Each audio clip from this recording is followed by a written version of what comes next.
hundreds of millions of dollars in undisclosed commissions. A luxury real estate firm in Westchester. A court ruling that just certified a class action affecting roughly 10,000 transactions over a 7-year period. This is the Westchester Brief. I'm Jim. Let's get into it. In January of this year, Justice Linda S. Jamieson of Westchester Supreme Court certified a class action against Houlihan Lawrence, Inc. The class covers approximately 10,000 dual agency transactions involving about 20,000 buyers and sellers dating back to 2011 through 2018. Here's what this case alleges. Houlihan Lawrence, a real estate firm headquartered in Rye, systematically engaged in undisclosed dual agency. That means a single agent or firm representing both the buyer and the seller in the same transaction. The firm allegedly offered bonus incentives to keep deals in-house rather than split commissions with outside brokers. And the court documents allege the firm forged statutory disclosure forms. The scope of the alleged misconduct is staggering. Houlihan Lawrence controlled roughly 80% of all transactions over $2 million in Bronxville through dual agency. In 2017, 9 of the 10 biggest deals in Westchester involved dual representation by Houlihan Lawrence. For context, Houlihan Lawrence is owned by Home Services of America, which is an affiliate of Berkshire Hathaway. The alleged behavior spans nearly a decade across Westchester's most affluent markets. So what's at stake? Plaintiffs, led by the law firms Boies Schiller Flexner and Mintz, allege that Houlihan Lawrence kept hundreds of millions in ill-gotten commissions. If the class prevails, potential restitution would involve all commissions from roughly 10,000 transactions across these luxury markets, plus punitive damages. That's not a small amount. But here's where it gets complicated. Houlihan Lawrence has appealed the class certification, and their professional liability insurer filed a separate lawsuit claiming it has no obligation to cover the damages. Even if plaintiffs win, that insurance dispute could delay or reduce collection significantly.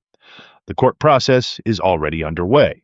JND Legal Administration, the settlement administrator, is managing class notification. Potential class members can find information at HoulihanLawrenceLitigation.com. This case matters for a few reasons. First, it shines a light on disclosure requirements in real estate. Dual agency is legal when properly disclosed. The issue here is the alleged concealment. Second, it affects thousands of Westchester homeowners who may not know they were affected. And third, the potential damages award could reshape how luxury real estate firms operate in the region. Class action cases move slowly. Appeals could stretch this into 2027 or beyond. But for now, the court has said the allegations are substantial enough that this case deserves to proceed as a class action. That's a significant hurdle for Houlihan Lawrence. The real takeaway is this. For roughly a decade, Houlihan Lawrence allegedly prioritized in-house deals over fair market competition. The court believes there's credible evidence of concealment, and roughly 20,000 Westchester buyers and sellers may have been affected without their knowledge. Now let's look at what else is happening in Westchester this week. Mortgage rates just dropped to 6.01%, according to Freddie Mac data from this week. That's down from 6.85% a year ago. The decline is being driven by geopolitical tensions pushing investors toward U.S. Treasury bonds. Refinance activity has more than doubled year over year. Here's what that means locally. On a median Westchester home valued at $985,000 with 20% down, the monthly payment at the new rate comes to roughly $4,735. A year ago, at 6.85%, that same mortgage cost about $5,172 a month. That's approximately $5,200 in annual savings. Homeowners who locked in rates at 7% or higher in late 2024 now have a real refinance opportunity. 50 residents packed the Pleasantville Village Board meeting on February 9th to oppose a major development proposal. Leonard Corporation wants to build 100 2-3-bedroom townhomes on 20.5 acres behind the Foxwood complex. The project requires a zoning change. Residents raised concerns about traffic. They estimate 200 additional vehicles using village roads.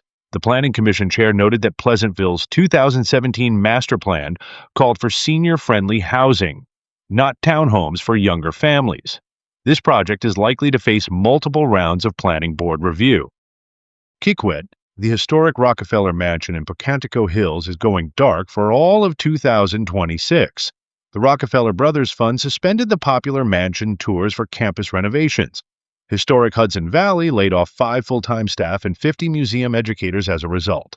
The property draws roughly 25,000 annual visitors, generating several $100,000 for the local economy. The closure is expected through the end of the year. And finally, the Amawalk Reservoir, which supplies drinking water to about 95,000 people in northern Westchester, has tested positive for PFAS contamination at 4.6 parts per trillion. The federal limit is 4 parts per trillion. The state is testing new Superfund regulatory powers to address this. More on that as it develops. That's what we're watching this week in Westchester. Subscribe to the newsletter at ILiveHereWestchester.com. I'm Jim, and I live here. I'll see you tomorrow.